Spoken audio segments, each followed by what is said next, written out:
Hello everyone, very good morning. कैसे हो आप सारे लोग? जल्दी बताओ एक बार कि आप सब लोग बढ़िया। एक और अच्छी न्यूज़ आप लोगों के लिए कि मध्य प्रदेश सरकार ने 8,500 पदों पे भर्ती का रास्ता जो था वो साफ कर दिया। आपको पता है 8 साल के बाद एमपीएसआई की भर्ती आने वाली है। उन्होंने ऑफिशियल गजट में कर दिया है कि 8 साल के बाद, 8 साल पहले एमपीएसआई की भर्ती आई थी, तो इस बार भी आपकी एमपीएसआई की भर्ती होंगी, आपकी सब इंस्पेक्टर की भर्ती आने वाली, जिसमें उन्होंने सिलेबस को भी चेंज किया है। जो आपका सिलेबस था वो पहले जो था आपका अलग चीज़ थी, इस बार जो था उन्होंने पैटर्न को बहुत चेंज किया है। वो मैंने आपको बताया अभी पहले, मैं अभी बता दूंगी कि क्या क्या चेंज हुआ है। 4 स्टेज में पेपर होने वाला है, प्री होगा, मेंस होगा, फिर आपके फिजिकल होगा, फिर आपका इंटरव्यू होगा, और इंटरव्यू के नंबर भी उन्होंने इंक्रीज़ किए। जहाँ पहले आपका इंटरव्यू 10 नंबर का हो रहा था, वही अब इंटरव्यू 50 नंबर का हो रहा है। जहाँ पहले फिजिकल ऐसा था कि वहाँ पे आपके फिजिकल के नंबर को ऐड नहीं किया जाता था, अब फिजिकल के नंबर को वो ऐड कर रहे हैं। तो 100 नंबर का जो फिजिकल होगा वो आपका ऐड होगा।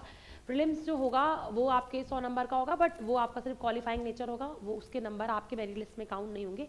पूरा जो खेल होने वाला है वो आपका मेंस का होगा। जिस तरीके से एमपीपीएससी का एग्जाम होता है ना, उसी तरीके सेम सिलेबस होने वाला है। GS paper 1, GS paper 2 same तो नहीं कह सकते, पर 50 के 60% सिलेबस जो है वो आपका सेम है।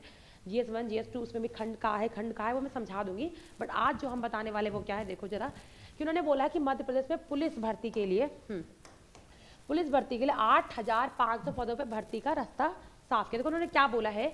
आज ही गृह विभाग जो होम मिनिस्ट्री है आपकी, कहाँ की, मध्य प्रदेश की, 25,000 रिक्त पद खाली है। 25,000 रिक्त पद खाली हैं।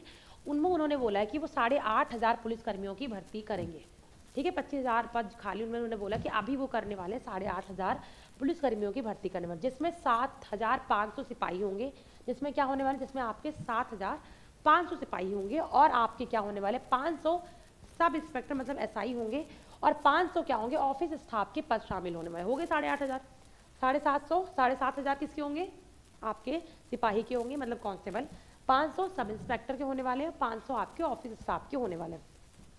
8 सालों के बाद सब इंस्पेक्टर की भर्ती होगी। मैंने पहले बताया कि 8 साल पहले आपकी सब इंस्पेक्टर की भर्ती हुई थी, तो अब उसकी भर्ती होगी। देखो इन्होंने ये भी बोला है, पुलिस मुख्यालय की चयन व भर्ती शाखा कोशिश के बाद गृह विभाग ने सब इंस्पेक्टर भर्ती पदों की भर्ती नियमों में संशोधन कर दिया है, और राज शासन ने 30 जनवरी को ऑफिस, मतलब अब मैंने आपको बताया था 30 जनवरी की एक नोटिफिकेशन आई थी, तो मैंने आपको वहाँ पे क्लियर कर दिया था। ठीक है, अब देखो क्या है, 18,000 सिपाही में से, जिसमें 8,500 पदों पे प्रस्ताव भेजा गया है।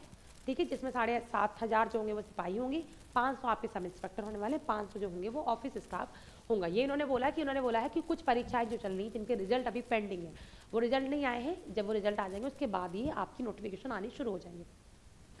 स्टाफ की भर्ती की अनुमति भी जारी कर दी गई है। 7,500 सिपाहियों की भर्ती को जल्द ही मंजूरी मिलने की उम्मीद है। होप सो जल्दी मंजूरी मिले। आप लोगों के लिए भी एक अच्छा ऑप्शन होगा कि 7,500 वैकेंसीज भी कम नहीं है, ये बहुत टाइम से नहीं आ रही, और आई है तो ठीक है। ठीक है, तो ये समझ लेना। देखो डीजीपी कैलाश जी ने भी एक चीज़ बोली है कि मध्य प्रदेश में 8 साल पहले एसआई सूबेदार की भर्ती हुई थी, उसके बाद कोई भर्ती नहीं हुई है। कितने सालों से बेचारे बच्चे इंतजार कर रहे होंगे कि कब आएगी भर्ती, है ना। तो 8 साल बाद ऑफिशियल भर्ती आने वाली है किसकी, एसआई की। ठीक है, अभी 1,200 से ज़्यादा पद रिक्त है। ठीक है, इसलिए 500 पे उन्होंने बोल दिया, 700 बची हुई है। लेकिन भर्ती नियमों में संशोधन लंबित था, लेकिन अब नोटिफिकेशन के बाद 500 पदों पे भर्ती प्रक्रिया शुरू होगी। मतलब आपकी जो एमपीएसआई है उसमें 500 भर्तियों पे प्रक्रिया शुरू हो जाएगी। ये ऑफिशियली बोल दिया गया है, किसने, डीजीपी कैलाश जी ने बात बोल दी है। ठीक है, आप देखो क्या है, के बाद वर्तमान बल 1,00,000 है, जबकि 25,000 पद खाली हैं। वो उन्होंने बोल दिया 25,000 पद आपके खाली हैं।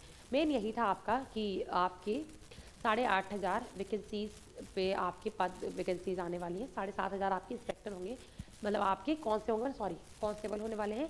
500 आपके सब कांस्टेबल मतलब एसआई होंगे, और 500 आपके ऑफिस के। अगर हम बात करते हैं एसआई के कांस्टेबल की, तो अगर हम बात करें आपका एमपीएसआई, तो अगर हम एमपीएसआई की बात करते हैं तो एमपीएसआई का जो पेपर होने वाला है वो आपका 4 चरण में होगा। पहले कौन सा होगा, पहले होगी आपकी आरंभिक परीक्षा। कौन सी होगी, वो होगी आपकी आरंभिक परीक्षा।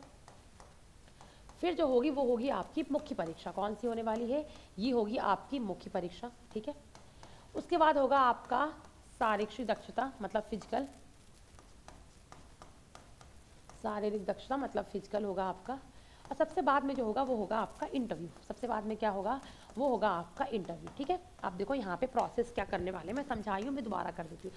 ये होगा आपका 100 नंबर का MCQs बेस्ड होगा पेपर। कैसे होगा, ये 100 नंबर का होगा, ये MCQs होगा और इसके लिए आपको 2 घंटे मिलेंगे। कितने मिलेंगे, 2 घंटे मिलेंगे। यहाँ पे आपकी कोई भी नेगेटिव मार्किंग नहीं, मतलब क्या है, यहाँ पे कोई भी आपकी नेगेटिव मार्किंग नहीं है। ठीक है, यहाँ पे आपकी नेगेटिव मार्किंग नहीं है, नो नेगेटिव मार्किंग। क्लियर हुआ, तो प्रीलिम्स में आपकी कोई भी नेगेटिव मार्किंग नहीं होगी, 2 घंटे मिलेंगे और 100 नंबर का आपका पेपर होगा। जो ये पेपर होगा ये सिर्फ क्वालिफाइंग होगा। कैसा होगा, ये पेपर जो होने वाला है वो आपका क्वालिफाइंग नेचर का होगा। कैसा होगा, ये पेपर जो है वो आपका क्वालिफाइंग नेचर का होगा। इसके नंबर जो है वो आपकी मेरिट लिस्ट में नहीं जुड़ेंगे, आपको सिर्फ ये पास करना है। जैसे बाकी पीसीएस के एग्जाम्स होते हैं या यूपीएससी का एग्जाम होता है, तो उसमें क्या होता है, आपको प्री सिर्फ क्वालिफाई करना होता है, प्री के मार्क्स आपके कट ऑफ में नहीं जुड़ते। उसी तरीके से यहाँ पे है, प्रीलिम्स जो होगा, प्रीलिम्स के नंबर हैं वो आपकी मेरिट लिस्ट में नहीं जुड़ेंगे, ये सिर्फ क्वालिफाइंग नेचर है, आपको पास करना है। अब आते हैं मेंस। मेंस में होंगे आपके 2 पेपर, एक होगा GS1 जो आपके 300 नंबर का होगा और एक होगा आपका GS2 जो भी आपके 300 नंबर का होगा। क्लियर हुआ, तो अभी हम इनकी बात कर लेते हैं। ठीक है, तो GS1 GS2 2 पेपर आपके होने वाले हैं। GS1 300 नंबर का होगा, GS2 300 नंबर का होगा। अच्छी बात यही कि ये भी आपके MCQs बेस्ड होंगे। कैसे होंगे, ये भी आपके MCQs बेस्ड होंगे और यहाँ पे भी आपको 2 घंटे का टाइम मिलेगा।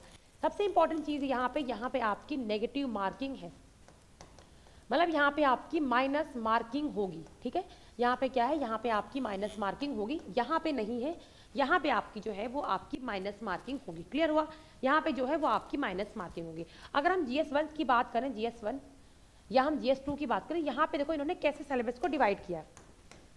तो GS1 में ना 2 पेपर होंगे आपके। क्या होंगे, GS1 में भी आपके 2 पेपर होंगे, एक होगा खंड का और एक होगा खंड खा। ठीक है, सेम वैसे होगा खंड का और सेम वैसे होगा यहाँ पे खंड खा। ठीक है, तो अगर 2 खंड है तो यहाँ पे कितने नंबर का होगा खंड का, ये होगा 150 नंबर का, ये भी होगा आपके 150 नंबर का, ये भी 150 नंबर का होगा, ये भी 150 नंबर का होगा। ठीक है, नंबर। ठीक है, अब देखो यहाँ पे क्या है, जो आपका GS1 का खंड का है, यहाँ पे आएगी आपकी हिस्ट्री और पॉलिटी। क्या पूछी जाएगी यहाँ पे पूछी जाएगी आपका इतिहास और आपकी पॉलिटी। क्या पूछी जाएगी, यहाँ पे पूछी जाएगी इतिहास और आपकी पॉलिटी। यहाँ पे एक सेक्शन में इतिहास होगा, सॉरी ये हो गया आपकी इतिहास, यहाँ पे हो जाएगी आपकी पॉलिटी। ठीक है, यहाँ पे हिस्ट्री पूछी जाएगी, यहाँ पे पूछेगी पॉलिटी। और देखो अभी मैं बताऊंगी, जब मैं एक वीडियो बना दूंगी जहाँ पे मैं बता दूंगी हर टॉपिक वाइज कि कौन कौन सा सिलेबस में क्या क्या पूछा जा रहा है। बट अभी आप मेल समझ लो कि यहाँ पे हिस्ट्री पूछी जाएगी, यहाँ पे आपका पॉलिटी पूछी जाएगी। इसमें आ जाओ, यहाँ पे बहुत कुछ पूछा जाएगा, यहाँ पे आपकी पूरी की पूरी ज्योग्राफी आ जाएगी, ज्योग्राफी है आपकी।